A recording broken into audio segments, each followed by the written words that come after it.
Preston Bell Charles III.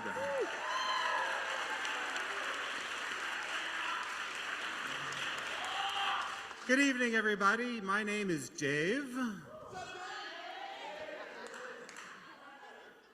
And I'm Marcellus. And this is True Theater.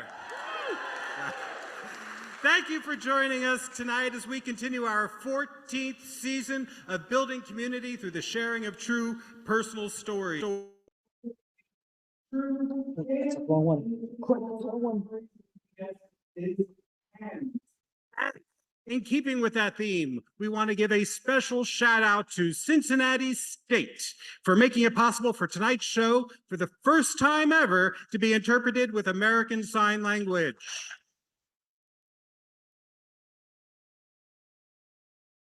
Cincinnati State's interpreter training program is chaired by Dawn Caudill, who is signing right now, and later she will switch places with Gail Maui. Thank you, Cincinnati State, Dawn, and Gail.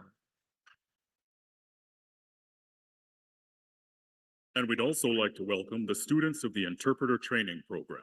And for those of you here who can use those services to enjoy the stories tonight, know that we are in talks to provide this service in the future. So please keep an eye out for when that happens again. Any first-timers in the audience tonight? I can see some hands through the darkness. Welcome, welcome. Thank you for joining us. You're in for a real treat. We know, of course, that you know where you are, but for those of you watching from home tonight, we're coming to you live from downtown Cincinnati's beautiful historic Memorial Hall. And we're so grateful to the staff and the volunteers here who make us feel very comfortable and welcome and to help our show run smoothly. Big thanks to them. And also a very big thank you to Norse Media, NKU's student-run media organization, who are making live streaming of this show affordable by sponsoring the course of the rental of their equipment they're using. But affordable does not mean free. And if you are watching for free from home, or if anyone watching is interested in paying it forward so future audiences can also watch the live stream, then we are, there it is, happy to accept donations. Donations can be made easily, but through our website or by texting the code TRUE14, TRUE14 to the number 44321. That's TRUE14 to the number 44321. You get a link back, and it's very obvious what to do from there. You can also scan that QR code you're probably seeing on your screen at home right now, and that'll take you straight to our donation page. Now, some of you have already donated, and we're very grateful to you. Thank you, thank you, thank you. And thanks in advance to those of you who will be donating tonight. Remember, no donation is too small or too big or too frequent for that matter. Sure. And there are a couple of other ways you can help support the cause as well. That's right. You may have seen that we're selling t-shirts out there in the breezeway. People are loving them. And this is a friend of True Theater, Heather, wearing one out in the wild, where she told us that the t-shirt caused a stranger to strike up a lovely conversation with her. So get yours, become the envy of your friends, and meet new people with your new True Theater t-shirts. Excellent idea. And at intermission, one of our board members, Marissa, will be walking around with our dip jar. This is a little something we're trying out this year. If you like what we do and want to make a quick donation to help pay for a venue like Memorial Hall while we maintain ticket prices at just $20, for example, you can dip your credit card into the jar, and it makes a quick $10 donation to True Theater and makes a very satisfying cha-ching sound. For the first time tonight, too, we have made these beautiful silicone bracelets that you get with your donation, and it lets the world know that you support True Theater. Now, David, before tonight, I believe you're the only person in the world who's been wearing one of these bracelets. So what's it been like for you? I'm glad you asked, Marcellus. I can't go anywhere without people asking about these soon-to-be collector's items. They love the color, they love what it stands for, and they love the little phrase on it, building community one story at a time. Yeah, right. And to be clear, How do people get one again? Haha. They just find Marissa at intermission and dip their credit card into the dip jar and make a quick $10 donation to True Theater. So the bands cost $10. No, they're free with a $10 donation. Brilliant. I agree. Any more questions? Nope, not at the moment. Super. Then let's get started. Alrighty then. You know, at True Theater, we always say that everyone has a story to tell, and the only difference between strangers and friends is the sharing of that story. Tonight, you're going to make 5 new friends. Our first of whom is a proud Cincinnati native, returning here after studying theater at Loyola University, Chicago. She enjoys living in Mount Washington with some of the characters mentioned in her story tonight, as well as 2 that aren't, her pets Percy and Fiona. No mention here as to what type of pets, but we're going to assume they're not hippos. Please welcome our first ever client relations specialist from the Cincinnati Arts Association, we assume, Missy Kiers.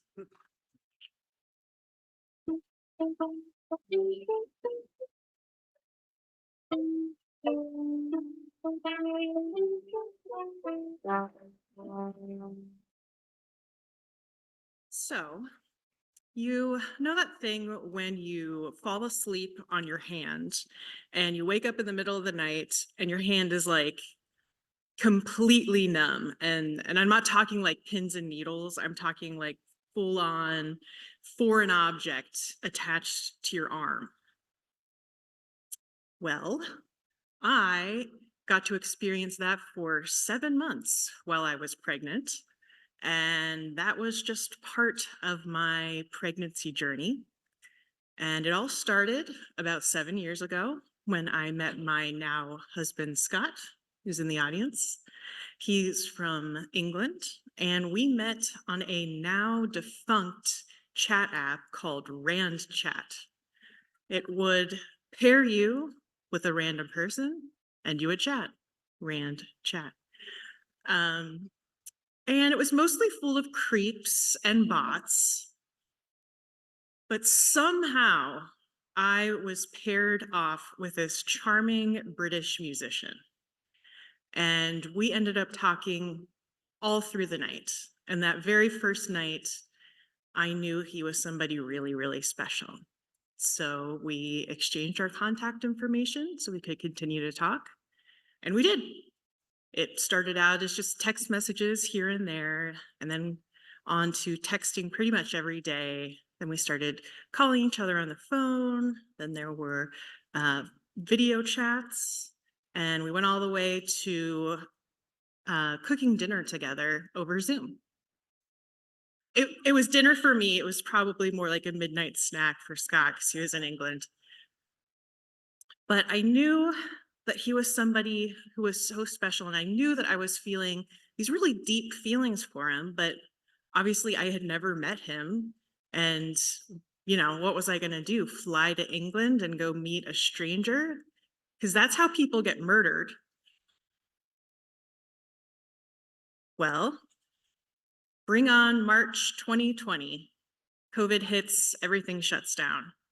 And suddenly we find ourselves all connecting through text message and phone calls and Zooms. And I think it was that really made me realize that it was a valid way to connect. And these feelings that I was having for him were valid and real. And I think amidst the pandemic, I also realized you really only live once. So when the borders opened, I strapped on a mask and I flew to England to go meet Scott. And we spent 2 love-filled weeks together. We went to York and we went to Liverpool. We took a trip to Edinburgh, Scotland. And there, he, in front of the Edinburgh Castle, got down on one knee and he proposed. And I know it seems kind of fast and kind of crazy, but it didn't feel that way. I knew he was the one. It's that old saying, when you know, you know. But we obviously had a bit of a problem. Scott lived in England, I lived in the US. So we had to kind of figure out where we wanted to put down our roots and start a family. And we ultimately decided that that was going to be the United States. So we started the K-1 visa process, which if you have ever watched the lovely reality program 90 Day Fiancé, is exactly what we were going through. You apply for the visa, you wait and wait and wait and wait, you get approved, you got 90 days to get married. And that waiting period can be about 2 to 3 years. And during that time, your fiance can only come to the US for 3 months at a time. So Scott would come here for 3 months, then he'd have to go back to England for at least 3 months and back and forth and back and forth. Well, on his very first 3 months in the United States, surprise, we got pregnant. Must have really missed each other. I don't know. And while it was obviously something that we had talked about, we knew we wanted together, it wasn't something we were planning to happen quite so soon, particularly, when we're just at the very beginning stages of this visa process. And essentially, I found out I was pregnant, and a month later, Scott had to go back to England. And I was alone.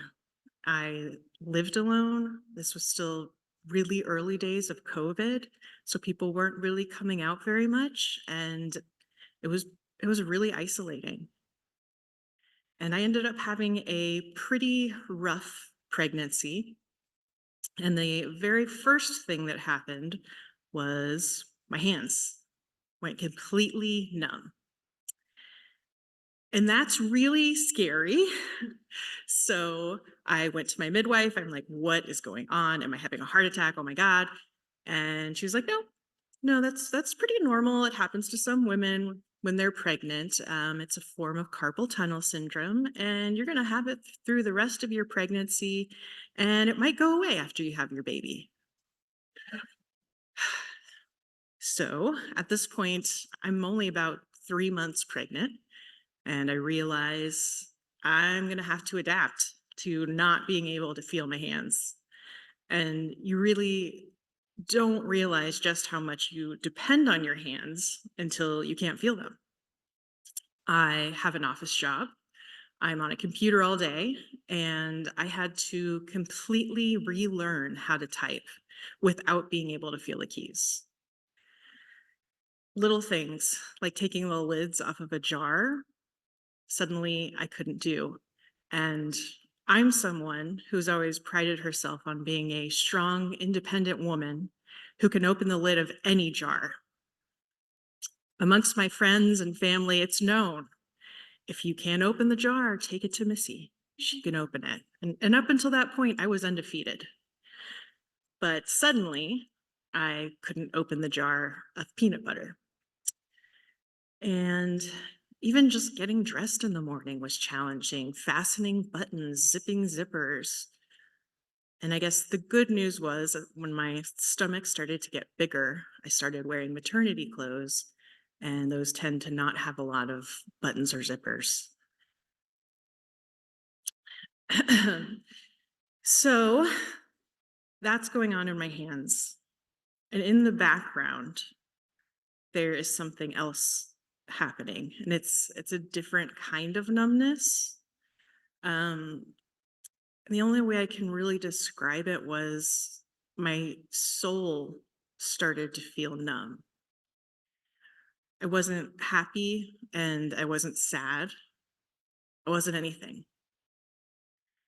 And the thing is, when you don't feel anything, you don't care about anything. So here I am at this very pivotal moment in my life where I'm supposed to be excited and, making plans, and I'm not reading the parenting books. I'm not setting up a nursery. I'm not even taking showers or cleaning my apartment. My life was pretty much going to work, coming home, and sitting in front of the television and watching garbage TV, which is how I became so attuned to 90 Day Fiance. So, it's not all bad. My friends and family didn't really know. I was pretty good at putting on a facade when I was in front of people and then going home and just completely shutting down. And it was really tough. It's this really important time in my life, and I know I'm supposed to feel one way, and I don't feel anything. And fortunately, when I got closer to my due date, Scott was able to come back to the United States. And suddenly, I had somebody to go to those appointments with me and to go to the ultrasounds and all those feelings that I wasn't feeling, the excitement, the joy, the nervousness, Scott was feeling. So even just getting to be around that sort of energy made me feel a little bit better. And we went to our 37-week appointment. So I was about 3 weeks away from my due date. And the midwife took my blood pressure and it was sky high. So she told me we had to go immediately from the doctor's office to the hospital. So we go to the hospital, we check in, and not even 30 minutes later, a doctor comes in and says, "You are having this baby now. You're experiencing something called preeclampsia. It's really dangerous for you and for your baby, and we're going to induce you." So, day one, they start to induce me. Nothing really happens. Day two rolls around, and I start to have contractions. And at that point, I decided to get an epidural. And that was a crazy experience because I have these numb hands and I've got this numb kind of heart. And then all of a sudden, I've got these numb legs. And it really kind of felt like at this super important time in my life, there just wasn't much of me left. Day three rolls around. The doctor comes in and says, "Okay, you're not progressing the way we wanted you to, and we're going to have to do a C-section." So they take me into the operating room and they give me a spinal tap because they do C-sections while you're awake, which is just wild to me.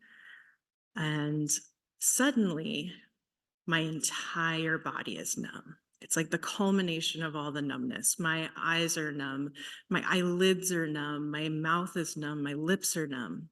It even felt like my brain was numb. And at 12:38 p.m. on July 7th, 2022, my daughter Eleanor was born.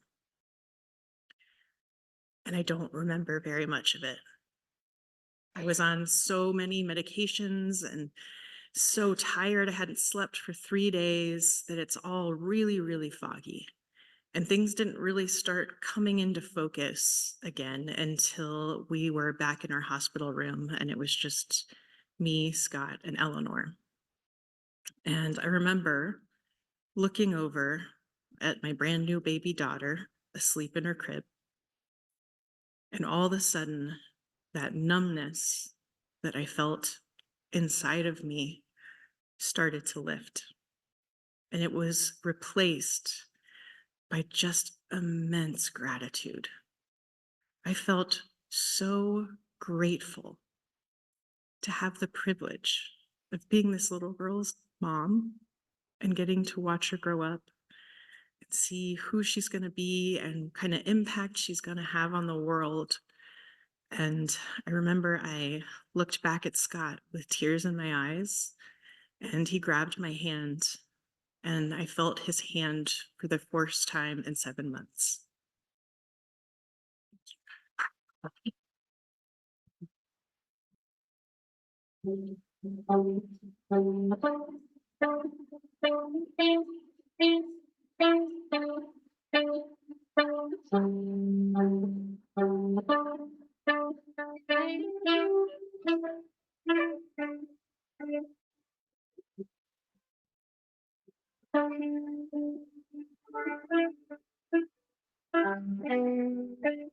One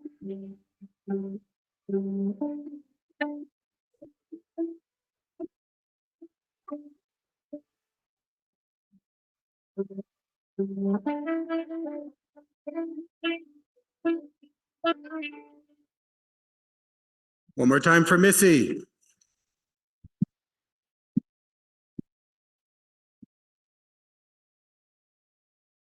Our next storyteller lives with Joe, Noah, Harley, Gizmo, and Reagan, her husband, son, 2 cats, and dog, respectively.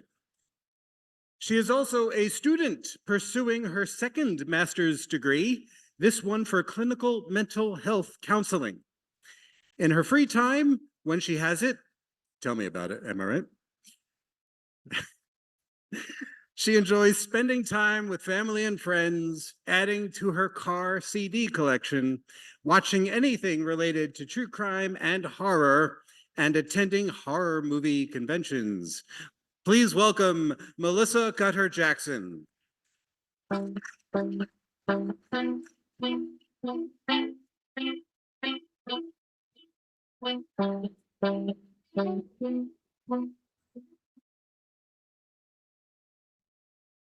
It's November 26, 2009. I'm 24 years old. And I'm at Thanksgiving dinner with my family. I've been handed a cup of rum and Coke, one of my favorite drinks. And as soon as that cup is in my hand starts to shake. Kind of like when you watch a movie and they're about to do a flashback scene, how the whole screen kind of starts shaking. Or if you're a Wayne's World fan and they kind of do the dancing thing. But as it's shaking, I have this overwhelming sense of an out-of-body experience. And I'm triggered to December 31st, 1997. I'm 12 years old. And I'm going to my first boy-girl New Year's Eve party at my friend's house, where her parents are not the most observant of things. So I'm fully aware of what's going to be happening at this New Year's Eve party. We're going to be in the basement, boys and girls. You get my drift. And again, my hands start shaking because I am nervous as hell. So I had learned through multiple experiences, when you're nervous, have a drink. Helps calm you. So I go to my mother's cabinet and grab the bottle of vodka and take it to the party with me. So I'm now the cool kid that brings the alcohol. But this wasn't my first time drinking. It was just the first time that I was doing it with others. It was the first time that I had that realization of, I'm doing this because I'm so nervous and I want to fit in. But if I share it with others, it's okay. It's just teenagers exploring.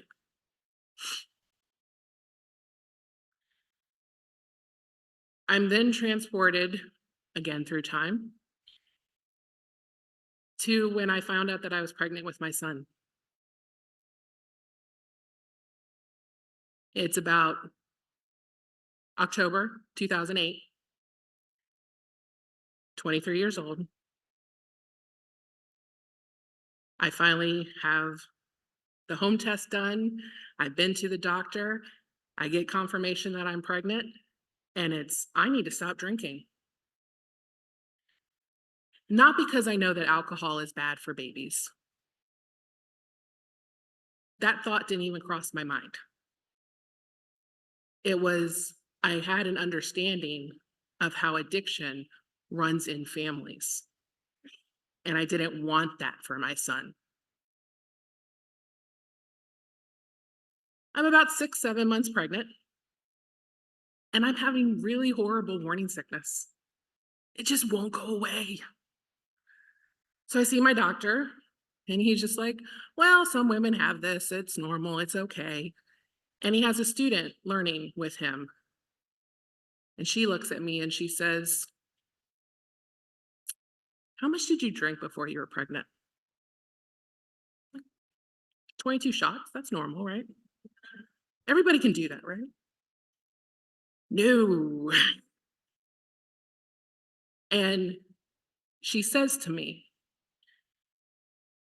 "You may be having just normal morning sickness, but you're also having withdrawal. And if you ask people who know me, I don't like to do anything easy.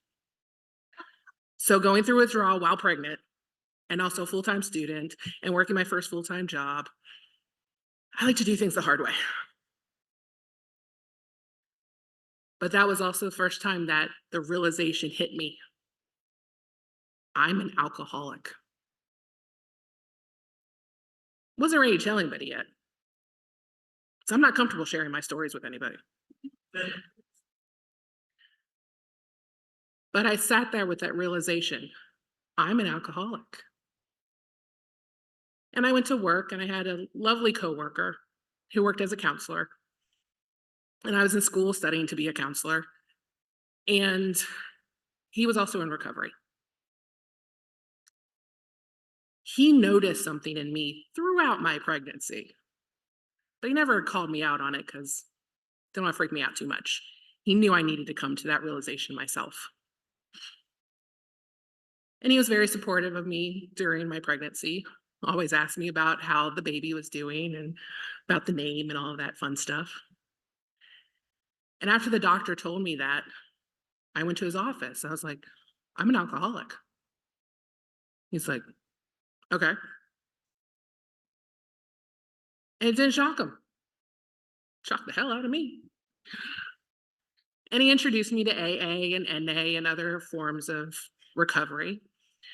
And I didn't really feel connected to those things because, again, I don't like sharing my story.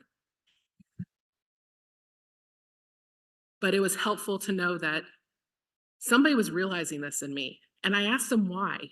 He was like, "Your hands give you away." That shaking that would happen gave me away. So going back to that Thanksgiving where I'm standing there holding this cup of rum and Coke in my hand, and I make the decision, I'm done. I'm done drinking. So I put the cup down and nobody notices me. One, because as my husband would say, I'm Allison from the Breakfast Club. And two, because they're all fawning over my son. It's his first Thanksgiving. We're having fun. So they're not noticing me. So I put the cup down to the side, go to the fridge, get another cup, fill it just with Coke. Nobody knows. Sit down to dinner. I'm also with some of the family members that I'm not really comfortable sharing stuff with. But as we go around, just like a lot of families do at Thanksgiving, what are you grateful for? And I raise my cup and I say, I'm grateful that I've decided to stop drinking. And put my cup down.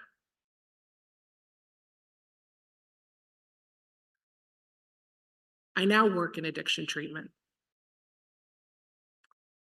And when my patients come in at intake, or at any point really in their treatment, I notice their hands.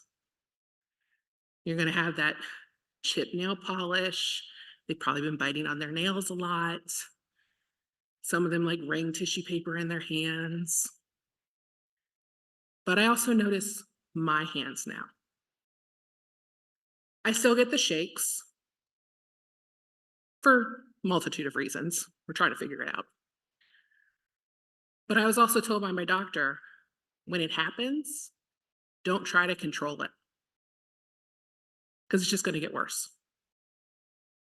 And then you're going to raise your blood pressure and all sorts of stuff. So just shake away. So sometimes when my hands start shaking, that's when I kind of dance around and stuff. So nobody pays attention to it.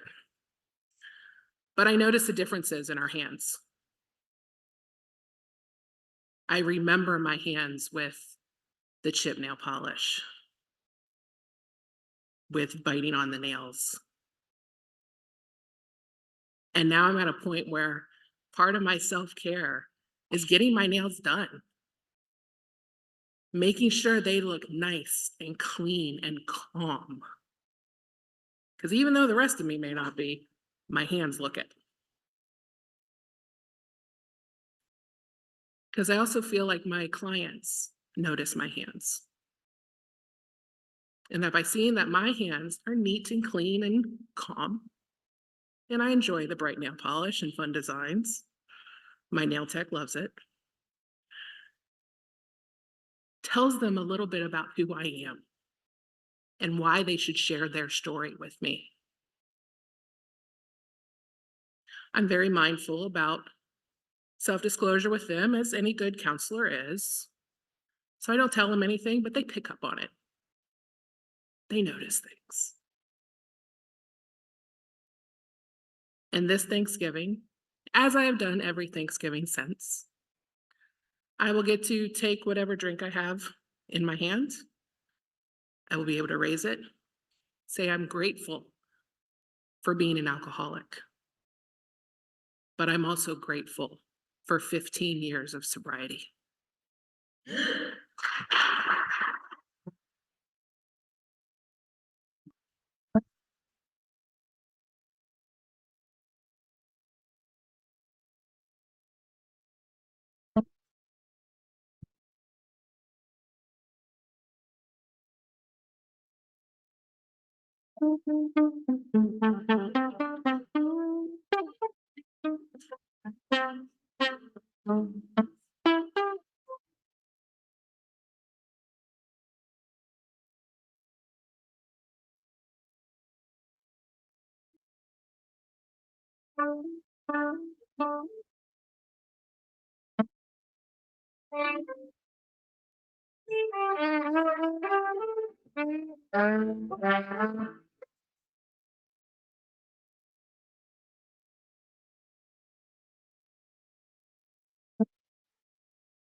So give it up again for Melissa.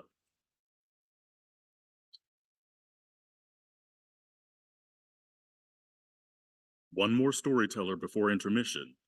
But wait, there's more. In addition to buying t-shirts or making our dip jar go ka-ching at intermission, take advantage of the opportunity to leave your mark by adding your hand to our hand mural in the room out by the bar. You can trace your hand, cut one out of construction paper, put it on the mural and add your name or a message if you want. We love the idea of capturing the community that has come here to hear these wonderful stories. And we can't wait to post the images online afterwards. Moving on to our third storyteller. She loves growing flowers and dreams of owning her own greenhouse one day. She's married to the love of her life, Jason, and proud mom of Dexter and Oliver. She enjoys traveling, calling Maui her second home, and up until a few minutes ago, you've been watching her throughout the show.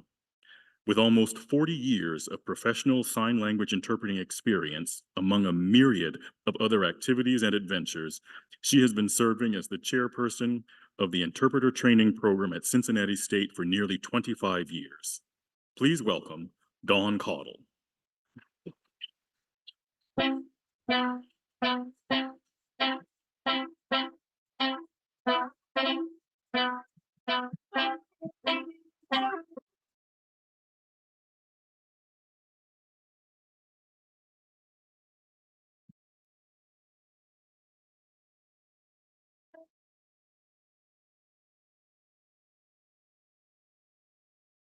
Hands.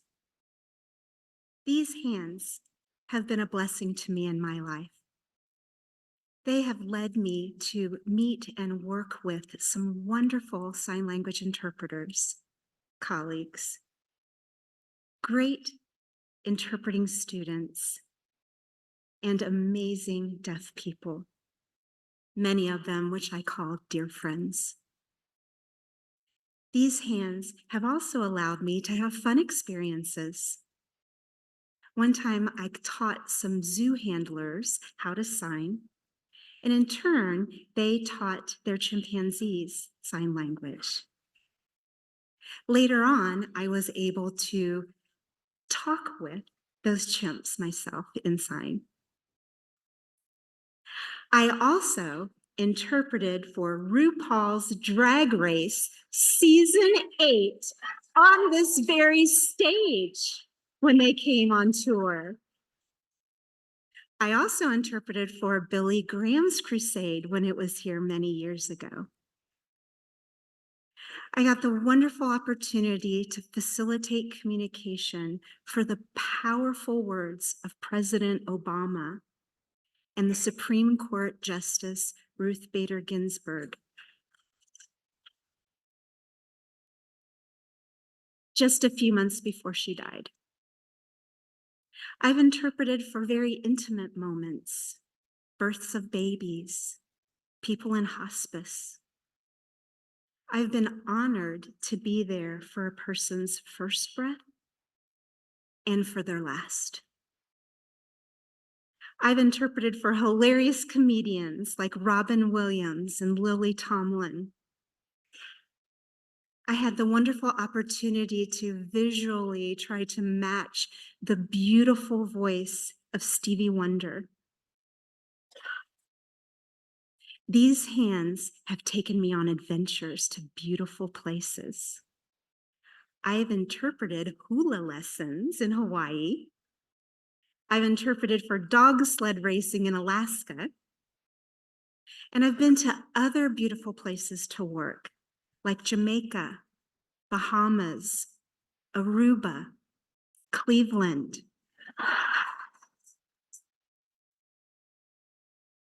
All of these wonderful experiences were possible because of my decision to become a sign language interpreter and a lot of hard work, practice, blood, sweat, and tears.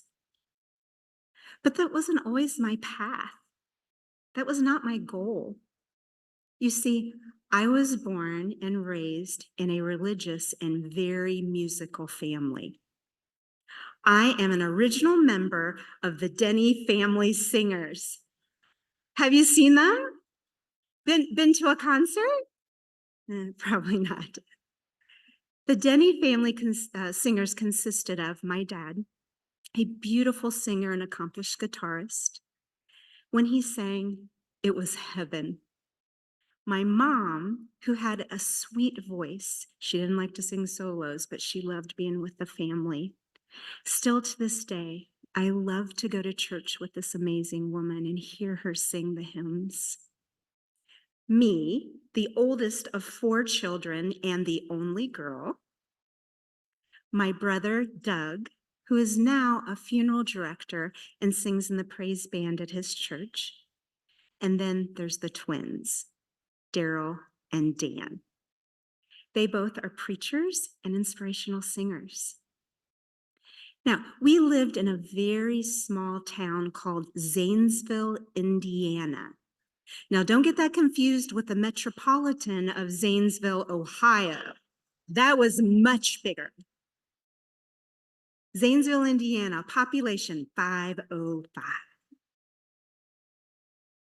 In our heyday, Dawn, Doug, Daryl, Dan, our dad, and our delightful mom would dive into our Datsun, leaving our dog Dusty in our domicile, and we would go off to sing. I loved singing with my family. Also, music is just a very big part of my life in junior high and high school. I was in the marching band. I was in the jazz band. I was in the concert band. I sang in all of the choirs. Music was such an important part of my life. So when it was time to go to college, my major was a no-brainer. I attended Ozark Christian College in Joplin, Missouri, and my major was vocals and my minor was piano. I hadn't really thought it through. I'm not really a good singer. I'm like my mama, I love to sing in a group, but not a solo. And I hated practicing the piano, so I was lousy. But that didn't stop me. I arrived to college and I decided I wanted to get a part-time job. College, even back then, was expensive, and I was the first of 4 children going to college. So I thought I would help make ends meet. Well, there was a job posting board at the college, and I went and saw that there was a posting for needed help for an elderly gentleman, light cooking and cleaning 2 days a week. And there was a phone number. So I called it. Turns out the elderly gentleman is Bob, and Bob, his daughter, it was her phone number. So I started talking to the daughter, and she explained, she said, my dad and us, we've lost our mother, his wife, and we don't want to put him in a nursing home. We're hoping with a little bit of assistance, we'll be able to keep him in his home. We talked about schedules, and it was amazing what they needed, what I had available matched perfectly. And so we decided to set up an appointment time. So everything worked. Well, then all of a sudden, before I hung up the phone, I heard her say, "Stop, wait, I forgot to tell you something. My dad is deaf and he uses American Sign Language to communicate." I was shocked. I just froze. I didn't know sign language. I did remember, though, when I was in the 3rd grade, my uncle had worked with a deaf person, and he learned sign language so that way he could communicate with his coworker. My uncle brought me an ABC card, so it had the manual alphabet, and I learned that. Also on the card, it had, with one hand, how you could say, "I love you." It was an I, an L, and a Y all put together. Now, it didn't mean always that romantic, "I love you." It could mean just that where you were grateful, or if you shake it, it could mean "love ya." Well, I told the daughter about the limited amount of sign language I knew and thought she would say, "Oh, forget it." But she said, "No, meet us." So with trepidation, I went to the meeting. I fell in love with Bob, and I fell in love with the family. And I was hired. I got the job. When I started going over, I would find Bob in a corner in the dark. Understandably, he was depressed. He had just lost his wife. Being the creative person that I am, I decided I was going to cheer him up. I would go over dressed as a clown. One time I rented a rabbit from the pet store and we played with it all afternoon. I brought over balloons. We played with Play-Doh. Soon, he stopped just sitting in the dark. When I would arrive, I would see him at the window, peering out, looking for me. This relationship was not only just beneficial to him, but it was beneficial to me. When I first started working there, I would have to write back and forth and gesture to him. I didn't want that. I wanted to learn his language.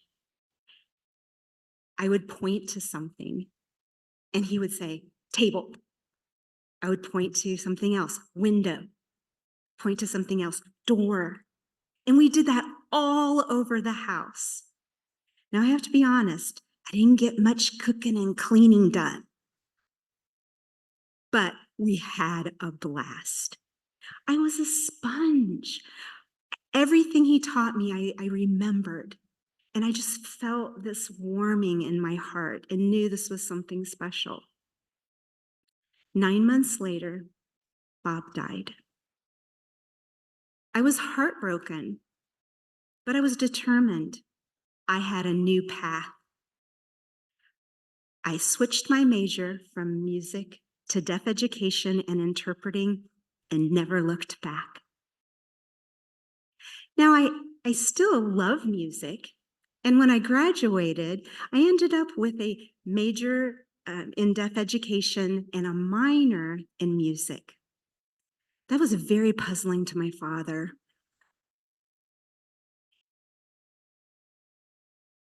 He's Dawn, what? And I said, Dad, please come to my first show. So I invited him and my mom to see State Fair by Rodgers and Hammerstein. And it was the first time that he got to see me signed to music. He got it. And he cried. If I had never met Bob, I may never have learned sign language. And I may never have become an interpreter. And I wouldn't have had all of these wonderful opportunities. And I would have never experienced the joy that was brought by these hands.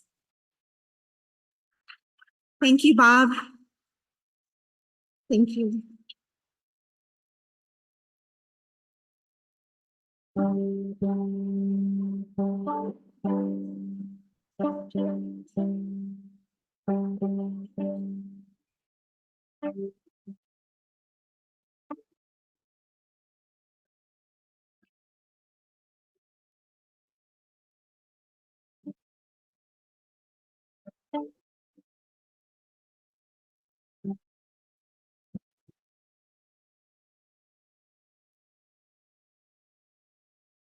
One more time for Dawn.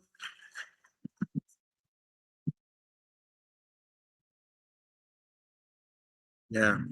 We're going to take a 15-minute-ish intermission, after which we're going to come back with 2 more great stories to round out the evening.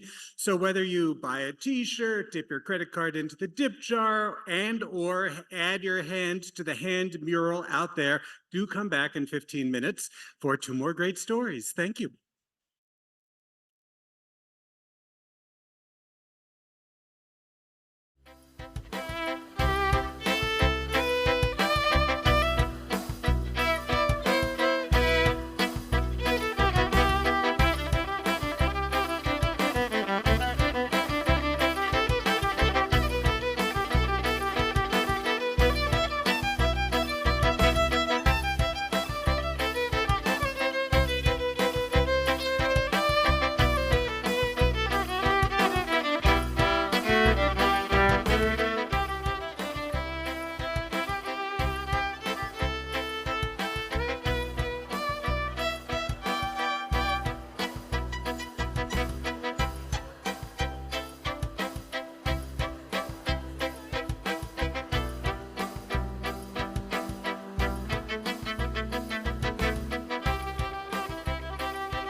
I could have let that kept going and going and going. I think you kicked this one off. Okay, thank you. Once again, Preston Bell Charles III.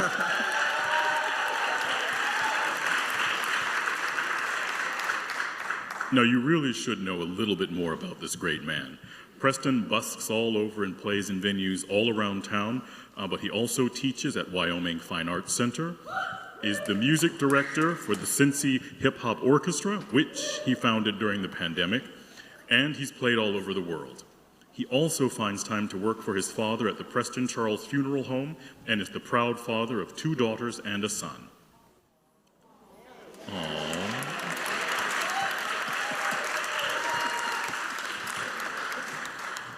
Preston is also a dedicated advocate for those affected disproportionately by the war on drugs, bringing awareness to the lack of attention given to mental health issues as part of his efforts. He's got 2 documentaries out also, which you can easily find on YouTube, the most recent of which, Divided Roots, Seeing is Believing, little icon of it right over here, is a film designed to open Cincinnatians' eyes to what neighborhoods all around Cincinnati have to offer and to encourage folks to explore them to become even more Cincinnatian. In fact, that movie inspired our very first show this season, True Hood, which featured 5 stories from and about Cincinnati neighborhoods, and including a story of his. So let's give it up one more time for Preston.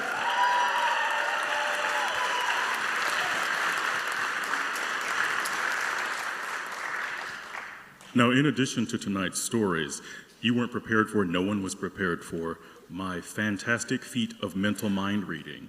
One of you in the audience right now is thinking, oh crap, I took my rings off to trace my hand and now they're gone.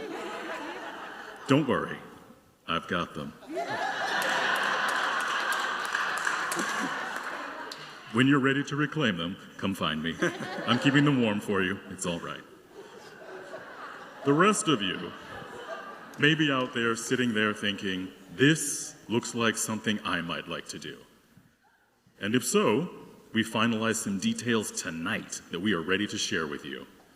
True Scam is on Thursday, July 25th, and as we've done with this show, we'll be having an open mic style pitch night where you can come share your stories as part of a free event on Wednesday, June 19th at 7 p.m. at Big Ash Brewing. We used to do this with some frequency in the before times, before lockdown, but we only just started doing them again as part of prep for tonight's show. It was a great time, and we're certain this one will be too. More details about it are on our website, or will be by the end of tomorrow, or so I am told. I got it.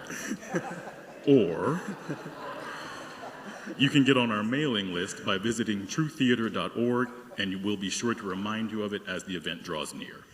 Of course, there are other ways to stay in the loop as to what is going on with True Theater. We're on most of your favorite social media sites as @TrueTheater, and by following us, you'll be sure to hear all the news that's fit to share. Including details about all of our upcoming performances, like our annual contribution to the Cincinnati Fringe Festival, True Fringe 2024 on June 13th, and our last show of the season, True Scam, on July 25th. Just remember that when you go to find us on social media or our website, that at True Theater, we spell theater the fancy way, ending in R-E. Plus, David, don't you have something special coming up? Well, I don't really like to self-promote, but I will. Not tomorrow, but a week from tomorrow, I'm dusting off my non-existent acting degree and walking the boards for the first time in years at Falcon Theater in Newport, Kentucky for a three-week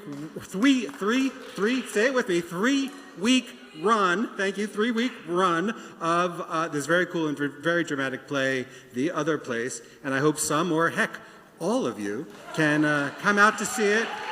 Why not? Details can be found at falcontheater.net. And do they also spell theater the fancy way? They sure do. That's falcontheater.net. Hope to see you all there. Are you done? Can we resume now? Yes, let's do that. Our next storyteller tonight is yet another Cincinnati native and our second Mount Washington resident of the evening, where he lives with his incredible wife, Sarah, his 2 very cool stepdaughters, Lane and Cohen, and his dog, Jackson. He has worked in the private aviation industry for 17 years, and in his spare time, he enjoys performing on local theater stages, going to CrossFit classes, and spending as much time as possible with his people. And yes, you did see him tell a short story at our last show as one of the 3 tellers whose names we pulled out of a hat. Please give it up for Dan Cohen.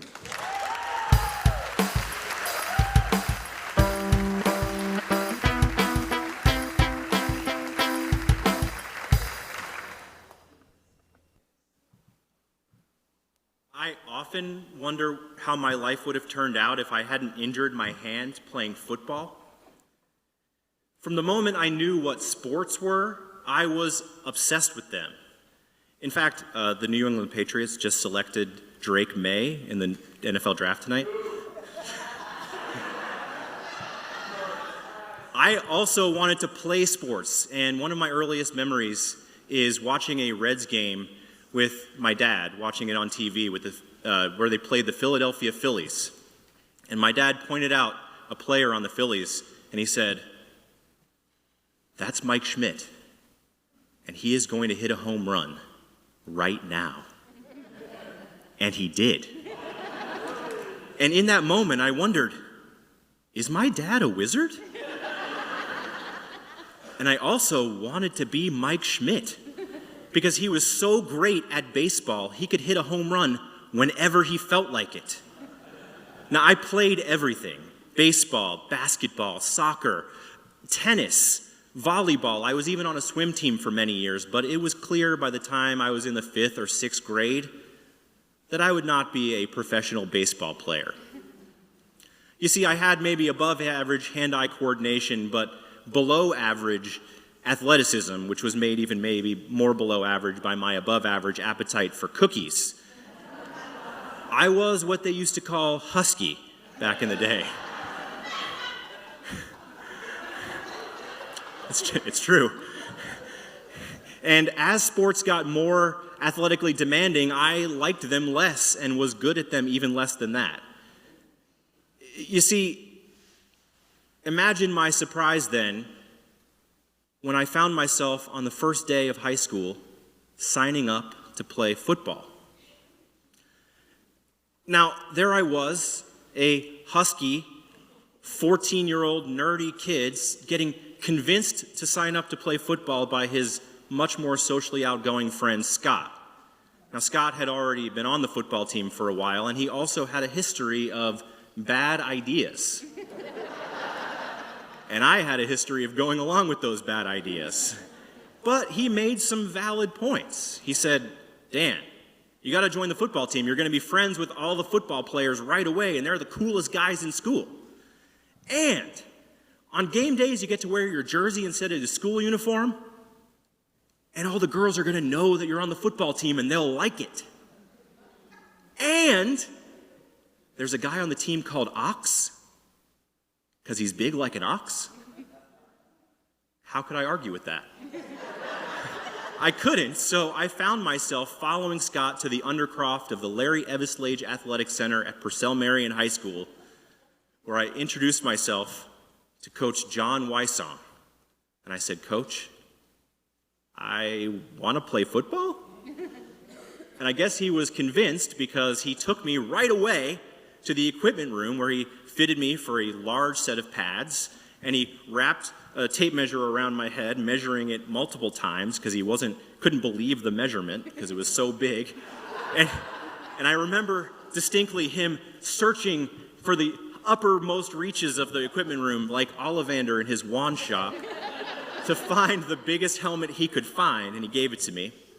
And most importantly, he gave me a couple of practice jerseys and the game jersey, number 77.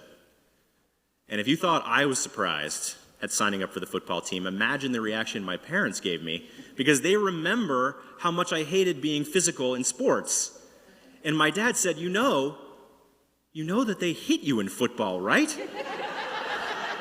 And I said, "Yeah, Dad, but they gave me pads and a helmet, and there's a guy called Ox."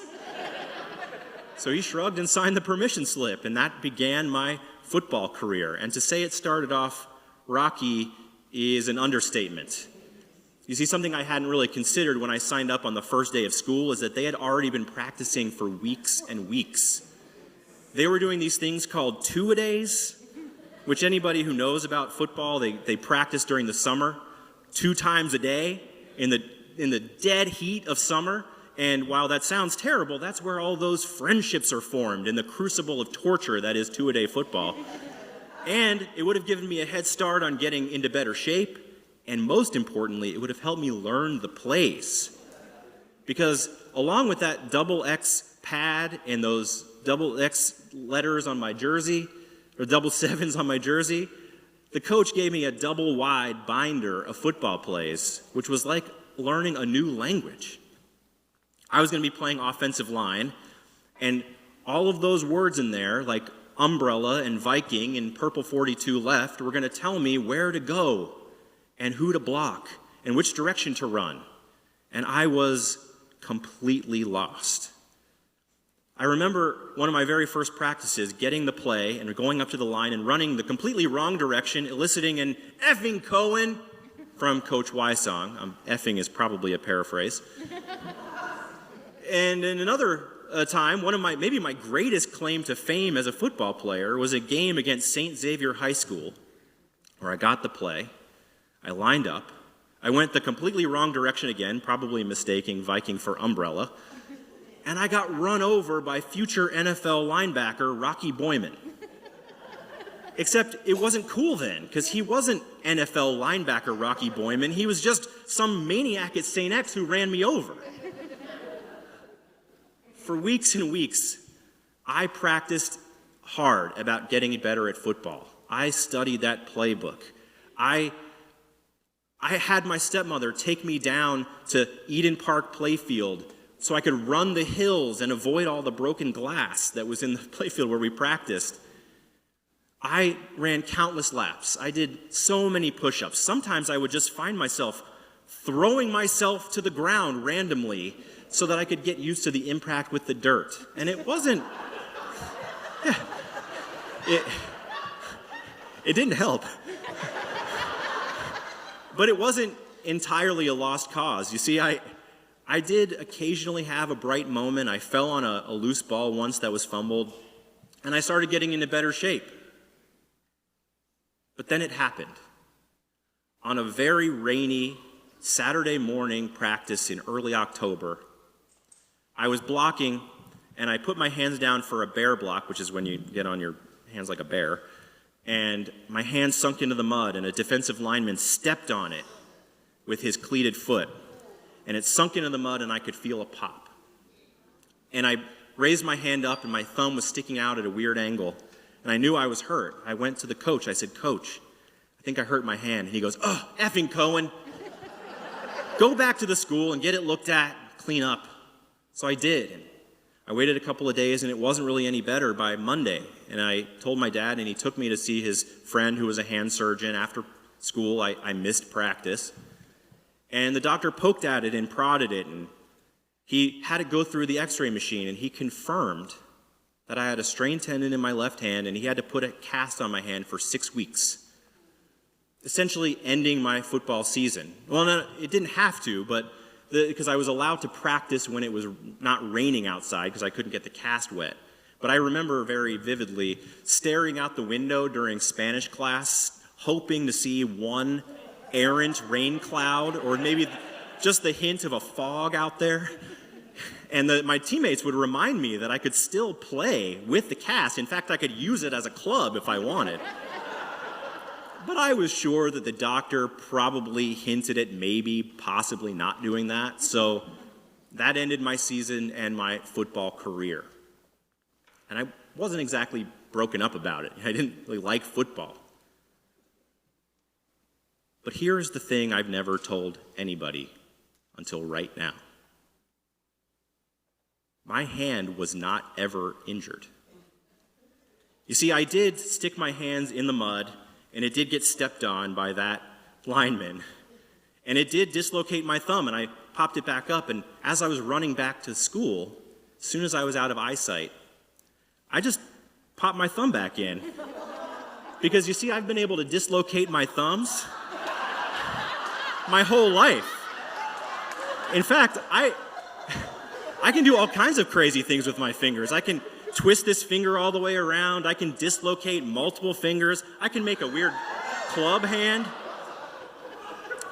I have so many weird finger tricks that it is actually currently on my acting resume under special skills. I've only once been asked to show people. So what happened? I think the doctor must have just seen the desperation in my face. I was just there to try to get out of one practice. But he must have seen the desperation in my face, and he put that hand in a cast. And I was gonna keep that story to myself, to my grave, until trueHAND popped up. And I never told anybody, and I did take my mom who's here, hi Ma. I did take her to lunch a couple of weeks ago, and I told her, just to get her reaction, and she laughed hysterically. And she said, I never saw a kid so happy to have his hand in a cast. Now, my dad, who's in the audience tonight, is just finding out about it now. Sorry, Dad. So that was the end of my football career and my athletic career. And, you know, I did have Mr. Wysong the next year for geometry, and I had a few more effing Cohens there, I'm sure. And I didn't let that be the last time I let Scott talk me into something. I joined the wrestling team the following year. You'll have to wait for True Vomit for that one. And, you know, he wasn't all wrong. He wasn't all wrong. I did get to be friends with guys on the football team. I did get to wear my jersey on game days, and people knew that I was on the football team. The girls did not care.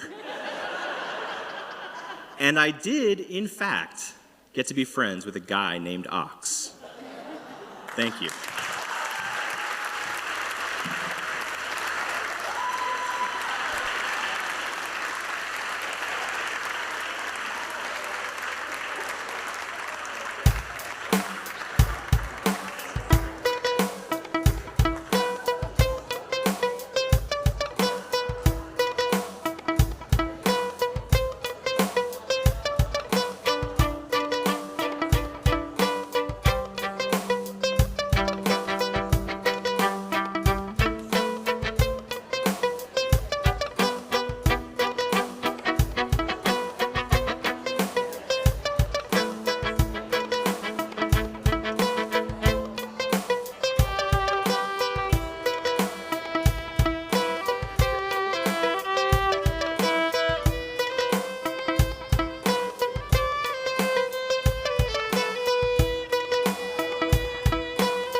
Another round of applause for Dan.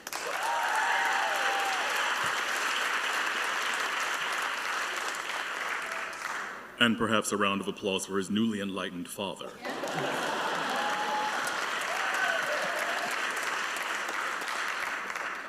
Well, folks, we are in the final stretch. One more storyteller, the fifth in our handful of storytellers tonight. And yes, I'm still wearing the rings. She is fluent in both English and Spanish. Her upbringing in New York to parents from Spain equipped her with the spirit of justice, often serving as an interpreter and advocate within the Hispanic community. She also volunteers her time at several organizations, often serving as an MC or keynote speaker. She also has a background in journalism and was an on-air helicopter reporter for NBC in New York City and WLWT here in Cincinnati. Today, she is a media and public relations professional at the University of Cincinnati's Office of Innovation. And had she known that everyone was going to do it, I'm sure she would have added some touching words about her husband, Mark. Please welcome Diana Maria Lara.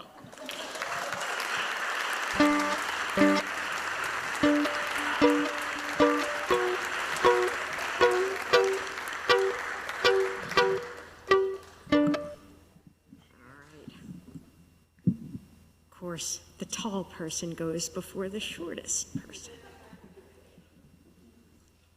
Okay, so it was March of 2021, and a bump formed on my pinky no bigger than a jelly bean. And so I make an appointment with a hand surgeon, and despite his young-looking appearance, or maybe they just get younger every year, this Doogie Howser tells me it is a cyst. And it's not a big deal, it's a cyst. We can remove it using a local anesthesia, and we'll schedule you for that. So I go in, get scheduled, same day surgery, they remove it, and everything seems to be well, except for the fact that this cyst grew back 10 weeks later. Call Doogie Howser up again. I go for an MRI, and this time it confirms that this cyst is now wrapping around the nerve in my pinky. And what that means is that I'm going to need a cadaver nerve transplant. And while I am an organ donor myself, the idea of a dead person's organ inside of me was unsettling. And I don't know why, but my mind just went to, am I going to inherit any of their abilities? Of, whose nerve do I have? Strange cravings, I don't know, like ability to speak several languages, or, worse yet, like, thoughts of becoming a serial killer. I had no idea. But this is what I was thinking about as I was in the hospital getting ready for my second surgery to remove this cyst.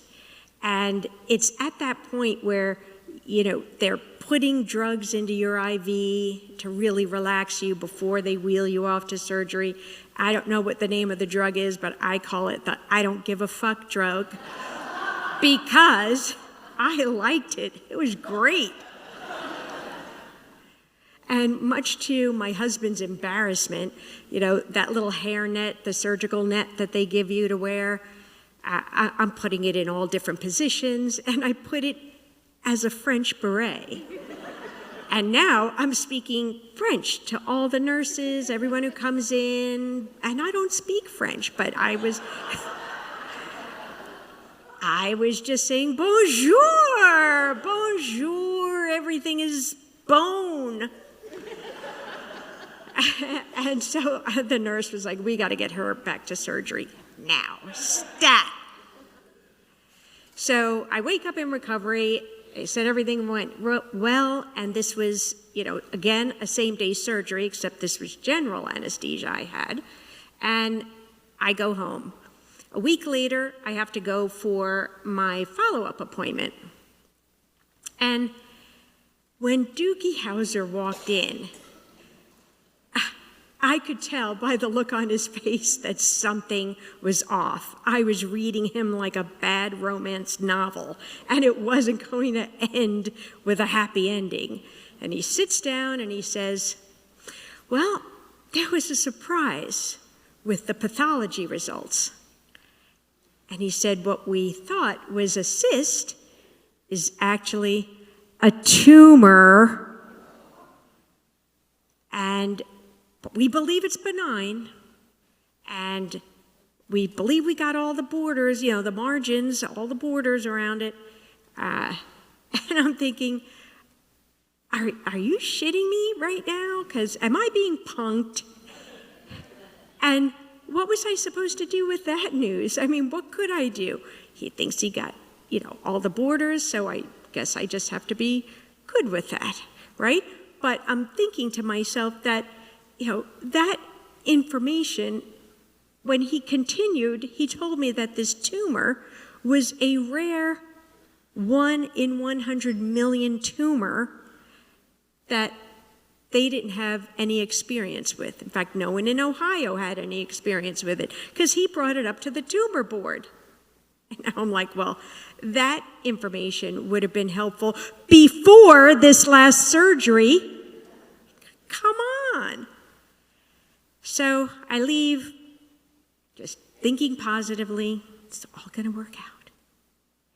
And 2.5 months later, this alien tumor is back.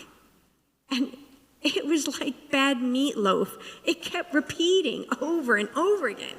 It was not to be ignored, and it wasn't going away quietly. And so call Doogie back up, and he's trying to tell me, oh no, it's probably just scar tissue, and I'm pushing for the MRI because I know it's back. I go and the MRI confirms that this alien tumor is back. And now I make the decision, I need to trade in, Dr. Hauser for a Dr. House who can work with the big toys. And you are out. 2 strikes and you are out.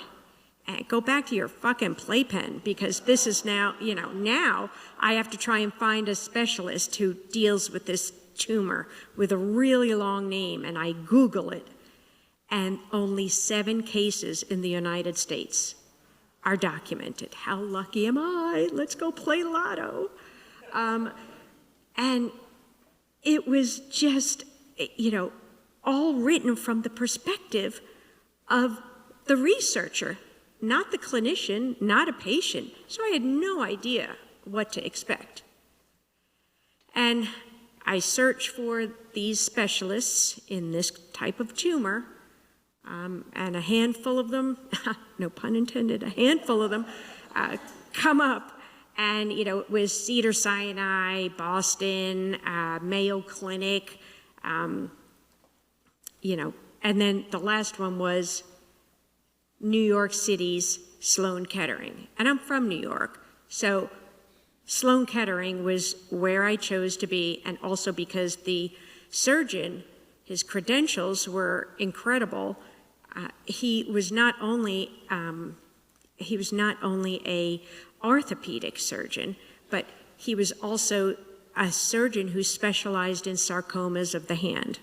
He was like a unicorn, a chupacabra. And in January of 2022, I drive to the consultation, 10 hours to New York, and I go up to the 11th floor at Sloan Kettering, and in walks Dr. Athanasian. And, distinguished, tall, and in true New Yorker fashion, gets right to it. He's like, okay, first of all, we disagree with the pathology results from Cincinnati. I'm like, really? What an opening line. You got my attention. And he said, 4% of your cells were listed as unknown. And at Sloan Kettering, we would never tell a patient that their tumor is benign if we don't know what 4% of the cells are, if they are unknown. And in my experience with this tumor, the malignancy lies in the 4%, and that's where I believe you are. And so I thought, this is not going the way I had hoped. He said, my recommendation is amputation from your pinky all the way down your hand to your wrist. And everything he said after amputation sounded like, Charlie Brown's teacher, wah, wah, wah, wah, wah, like it was not registering. And he could see I was shocked. And he said, I need you to understand that no attempt to save your finger is going to work. This tumor is so aggressive that it grows down and it grows up.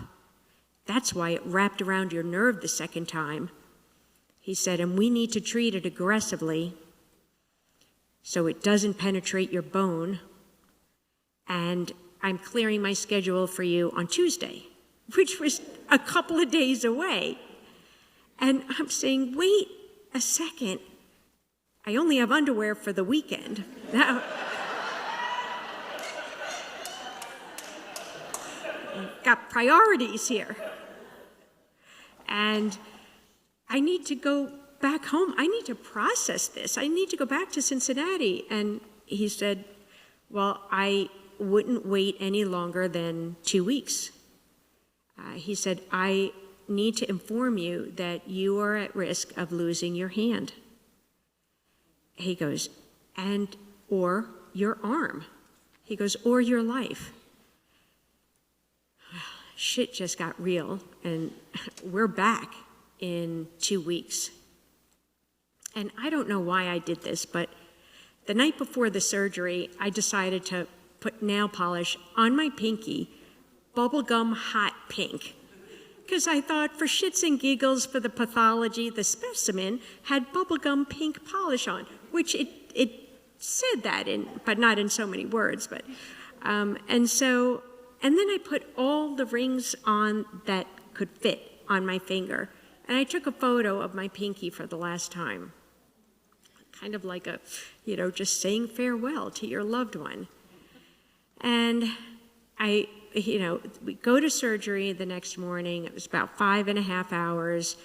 Dr. Athanasian's team, they all came in, sawed it all off. And then there was a plastic surgery team that came in and did this deep flap procedure on my hand. I wake up from surgery. They said it was successful, but they were going to need to admit me for a couple of days, which, that's fine, except for the fact that I was put into a room with another female who ended up being the roommate from hell. And I could totally cut this part of the story out and it wouldn't change anything. But I just have to tell you about this chick, because all she did was every 5 minutes she was calling the nursing staff. She was, treating them poorly, and I couldn't get any peace. And my husband, who was there visiting, and he's a cancer patient, and he was like, this lady is piquing my anxiety. He said, I need to get out of here for a little bit and take a walk to clear my mind. Clear your mind on the streets of Manhattan, And now I'm pissed off. So I retaliate. As a native Spanish speaker, I decide to turn on Telemundo. And for those of you who have never seen a Spanish soap opera, a telenovela, and if you haven't ever experienced the overacting, and if you don't speak Spanish, it can be annoying, which is exactly what I was going for. I turn the volume up, and it's like, Pedro, yo soy la dueña de esta casa y ahora voy a matarte. So, she's not having it, right? So she calls the nurse to have the nurse tell me to turn the volume down. And I'm saying, if I have to put up with that, she can put up with this. And nurse goes back on the other side of the curtain and says, she has every right to watch TV. So the roommate calls in the charge nurse. And in walks poor Diego. Because Diego was not prepared for the two of us. So we're separated by a curtain. I've never even laid eyes on her. So he's standing at the foot of the bed so we could both see him, And so, she tells him whatever she tells him, and then I proceeded to say, look, every 5 minutes, and she's treating your staff, who've been nothing but professional, so poorly. And I said, and even my husband had to leave here. He couldn't even take the drama. And then the voice on the other side of the curtain chimes in with, well, if your husband left, it was because of you, not me. Oh, hell no. She did not. In New York, you take off your hoops when that happens. Yeah. It's going down. The Jerry Springer bell in my head is chiming. And I need to tell you all that, up to this point, for a whole year, I had these other surgeries, cyst, tumor, cancer, like all of these things, that 10-hour drive to Manhattan. And I think I handled it calmly, like what else was I going to do? But when she said that, I fucking snapped.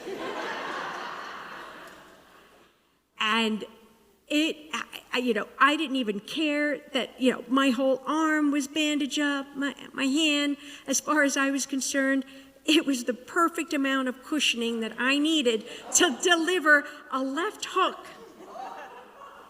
across into that curtain, and I just said, shut the fuck up, or I'm going to come through that curtain and I'm going to shut you down. And she's like, what does that mean, shut me down? It means I'm going to shut you the fuck down. It means shut the fuck up. And Diego is, ladies, please. This is a hospital.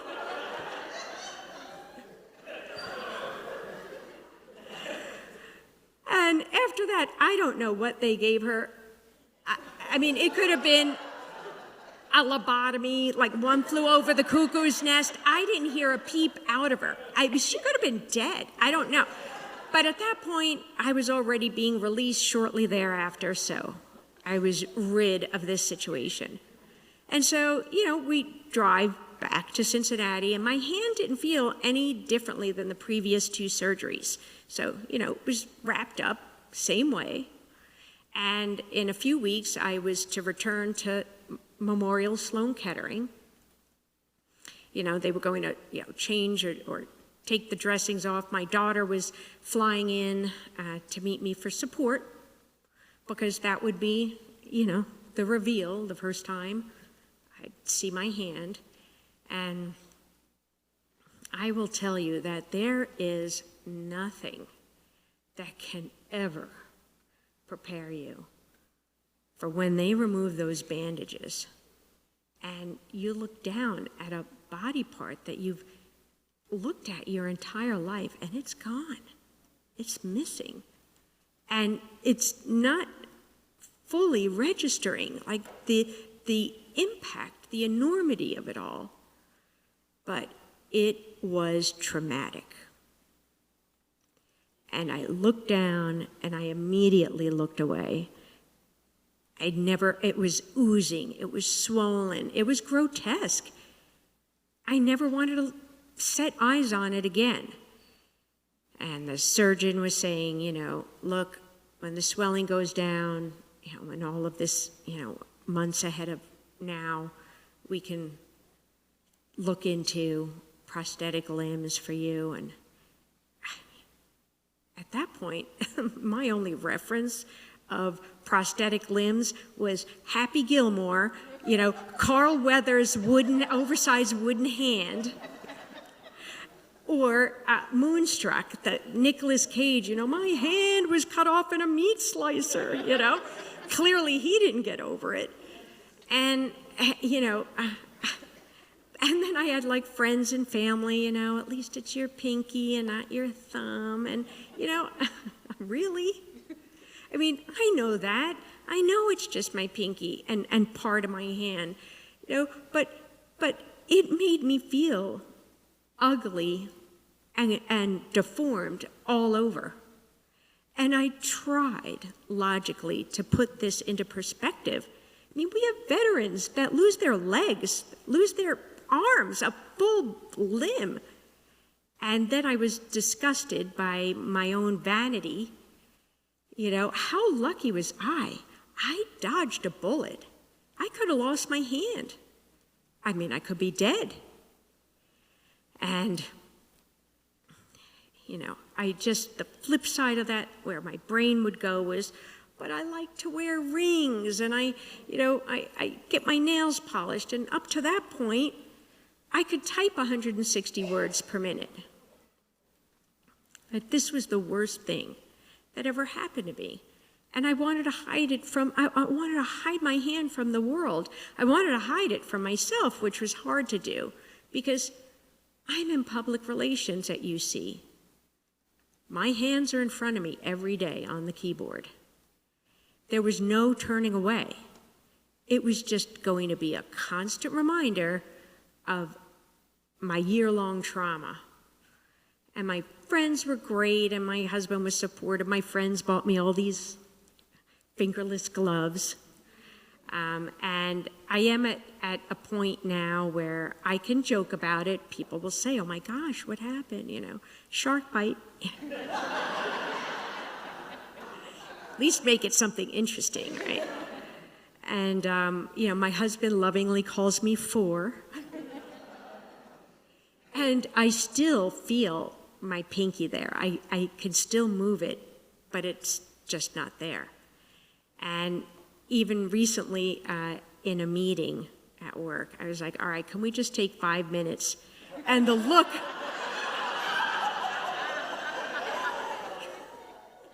does she know she's only holding up 4 fingers? Because I sometimes just forget because I feel it. And so, while it's 2.5 years later since my amputation, I still wear my glove for security, or, it is, at least the physical scars have healed, but, the emotional journey that I'm on to try and get past this, I'm still on. And now I'm bringing all of you in on this journey with me. You can't escape. And I've never shared this story publicly. And I wasn't even sure I was going to be here. I actually tried to back out twice. But if you all know Dave, you can't say no to Dave. And, I already had a severed finger. I didn't want a severed horse's head, in my bed. Backing out. And so, while, this might not mean a lot to you guys here, it's just, I knew that I needed to be here. I needed to be uncomfortable, to take a step outside of that comfort zone, and just, rip the Band-Aid off, literally. And, no one sees me without my glove. So this is really a big deal. So there it is.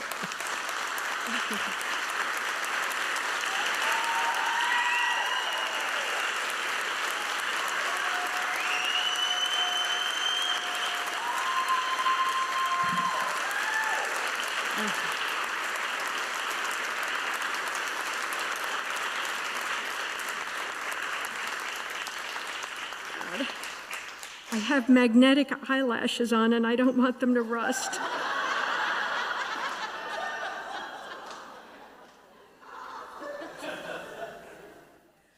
But there really is a silver lining to all of this. I found the best surgeon. He saved my life. And I get to work at UC with these brilliant biomedical engineer students who are in the process of making me a prosthetic limb. They are making the side of my hand and a pinky through a 3D printer. I said, don't make it look like Happy Gilmore because I'll be fucking pissed, Oversized 3D hand. And my next step after tonight is to get to that point where I can actually do what I do for a living and write about it. And then it's immortalized. And, the headline that I came up with is, UC students give staff member the finger. Thank you.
One more time for Diana. And one more time for all of our storytellers tonight. Missy, Melissa, Diana, Dan, Dawn, Preston Bell Charles III. Cincinnati State and our ASL interpreters tonight, Gail and Dawn. All of these folks up here, all of you, it truly does take a village. T-shirts are still for sale and the dip jar is probably floating around somewhere as you leave. And we'll be looking forward to seeing you again at the Fringe Festival, our next pitch night, or back here for True Scam on July 25th. But whenever it is, until next we see you. Be true. Good night.